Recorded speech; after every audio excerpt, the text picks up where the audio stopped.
honestly. This character is very cool, right? We talked, from the game's launch, that this character was top 3, top 1, top 2, whatever. People have now kind of, because of SDI getting better and the triple SDI, double SDI attacks that Gimmer put out, people have talked about this character being a little bit worse. They also just have fallen off with only one really top active representative in Shiny Mark, with ESAM focusing more on content. However, this character can still do a lot, right, off the advantage states, especially when you're hitting your lightning loop like that, Yeah. and racking up 60 quick% on Mr. Muggs. Yeah, this is really just a struggling point right now for Muggs as Pardo getting all those hits. Oh, grabbed out of the jump! And the uppers are landing good there to escape the combo. Alright, Pikachu just has such fast frame data, man, that you can oftentimes throw a lot of these aerials out just to contest as an anti-air, because they're still going to be faster than in the air-to-air than a lot of what your opponent can do. Pikachu has some great combo break potential, incidentally, because of that, right, forcing you to play true, and Pardo, they're having to commit into the, or sorry, Mr. Muggs having to commit in the up special just to get away from Pardo for a second. But Pardo, while he had that strong opening string, has been having to settle for these stray vertical hits, not able to get too much of a juggle in. So slowly but surely, Mr. Muggs is racking this percent back up to even. Yeah, there's the backer right now for Muggs as well, getting it into the advantage. Oh, that's an unfortunate cannonball hit. And yeah, beautiful placing from Muggs to make that one happen. And now the quick attack, you're not going to get a taste of that electric rat. The cannonball to cover the stage, trying to do it again and close this one out. But instead, you're going to give one more chance. The spin out isn't going to do it either on this clown cart. So instead, just going there and back again from coast to coast on this stage, trying to close the stock. But Muggs in these swings, Pardo is matching him. So instead of the whiff punish opportunity, it's just become a scramble. Oh, and the Mega Koopa just slams there. You see another Skull Bash onto the ledge. Back throw is enough for Muggs to take the first block. That's a very deceptively powerful throw if you never put it against here. We've got an up throw, looking for the pressure, trying to find a Thunder, but just didn't like the DI he was given, so instead of trying to find the call out for the conversion, it's going to be Pardo keeping the pressure on. Unfortunately, they're still not able to lock down the edge guard either. And at 164, this again is Bowser Jr.'s secret hidden sauce. This character will just keep living. And this could be a problem now of how do you take the sacrifices here? It's going to be as tricky as movement as they can get, because the more tricky the movement gets, there's another dash attack that's landing for Muggs, and we're seeing the quick attack just counteract that option. Oh, forward dash to landing. Yeah, finally, right? Of all the Pikachu F smashes we've seen tonight, that was the first one that we saw the sweet spot connect on. And even then, it was an awkward hurt box shift. The Pikachus have been saying, hey, this is such a strong button, we don't even need the sweet spot to close it out. But now Muggs, right, just being able to close out these stocks a little faster. It went from down 70% to up potentially a full stock here. Now the cannonball to trap down ledge and the jab to close things out with the boxing glove. There's nowhere left to go. Yeah, that's the perfect selection. That's the perfect tracking situation, and that's what Green Breakers love to have.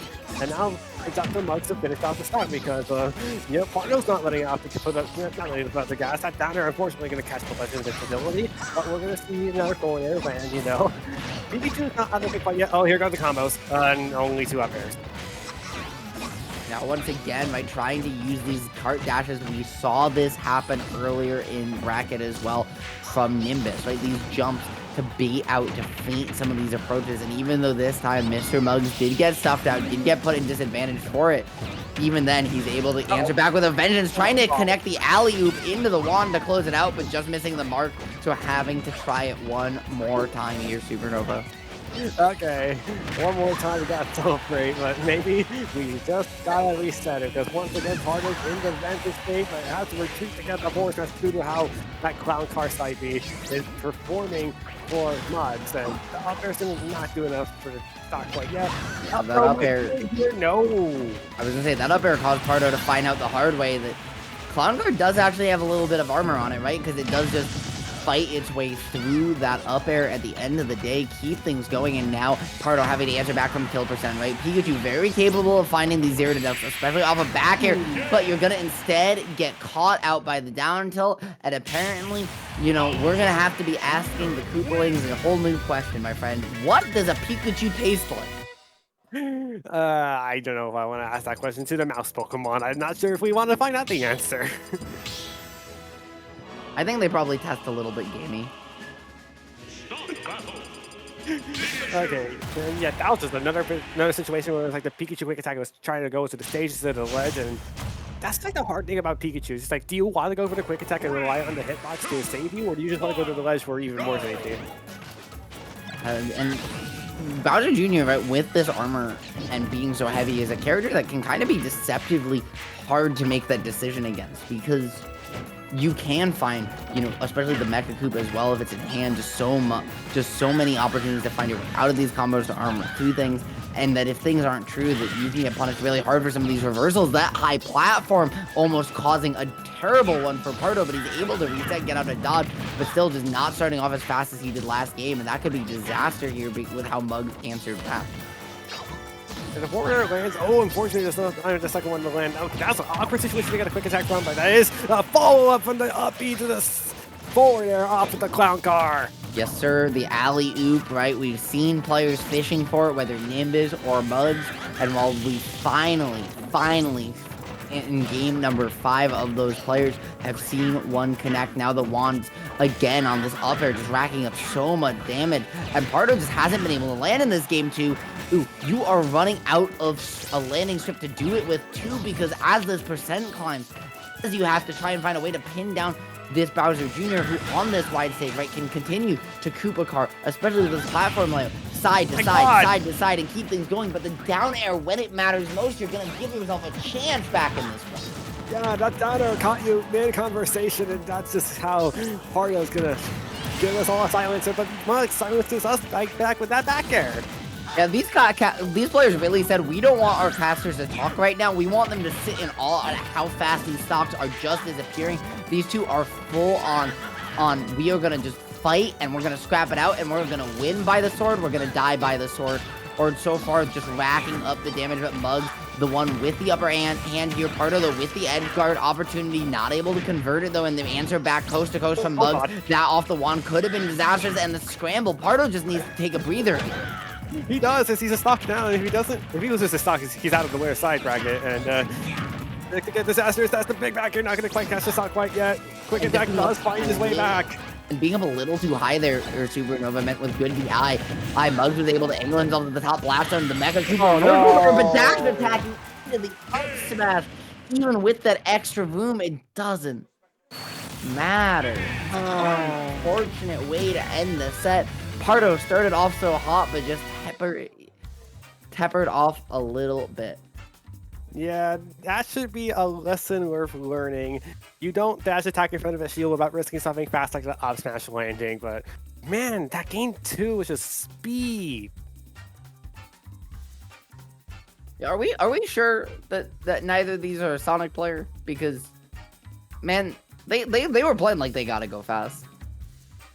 I mean, knowing the Smash scene, I don't think they're going to call them Sonic players, but like maybe they play a couple of Sonic games. By the way, shout out to Sonic and Shadow Generations coming out later this year. But yeah, you just do not dash attack in front of a shield. That's the lesson you got to learn. And I believe, folks, we do have a couple more sets for you coming up in just a minute. But first, we wouldn't be here without the fantastic folks backing us. Collision being the preeminent one of those, and what better way to support Collision than start checking out their very own major at startgg/collision. It's March 15th to 17th this year, just over a month away in Parsippany, New Jersey. Melee's back again this year, Ultimate's back as always, and some of the top talent in the world for both games going to show up in turn. Cannot wait. It's gonna be a banger. I'm gonna be there no matter what, and you should be too. And if you can't make your way to the Collision Series, you can always check out our group.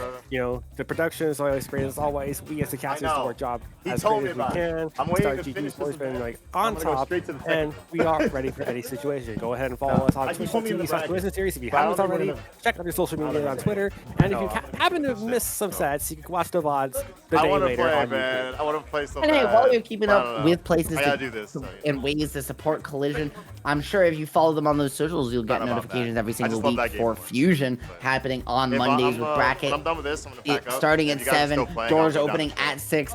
on 1527 Main Street in Rahway, New Smash? Jersey. They've got a Oh, side 8? bracket. They've got Honestly, arcade I have no- activities I and wanna a play fantastic 8 community because and I've always venue played to be a 6. part of. Folks, I if you're wanna play free on a Reyna Monday, you because- should check out Fusion. This week, And if you can't, and you have your Wednesday available, you have your Xeno Weekly tournament available. Oh my God, get every out of Wednesday here. out I don't on wanna the street talk in to New you. York. Go ahead and support House of 3K for their accounts. Go ahead and follow them on Twitch to catch the streams when you can. Akuma check them out on main, Match man. I Bingo. can't talk to you. And I can't talk to unfortunately, you, man. House of 3K is still banned on Twitter, so you can only find him on Devin 3K. Oh man, he's gonna be cool in Street Fighter though. So And that's going to be... you take it away, my friend. Okay, sorry, that's just a discrimination on our part. Our poor timing's going to lead us to this ad break here. We'll be right back, and for 2 more sets to find out who else will be joining our lovely players at Top 16.